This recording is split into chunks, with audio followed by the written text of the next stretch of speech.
ভাইয়া একটা চানাচুর একটা চিপস দেন। ও আচ্ছা দিতেছি। এই যে ভাই, এই নে ধর। ভাইয়া কয় টাকা হয়েছে? হিসাব করে দেখতে হবে ভাই। চিপস 10 আর একটা চানাচুর 10, মোট 1010 টাকা ভাই। আচ্ছা দিতেছি ভাই,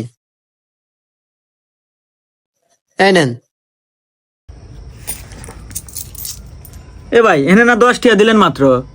10টা মানে কি কন? আমি হিসাব করে দিই, খাতা কলম দেন। এই ধর তো।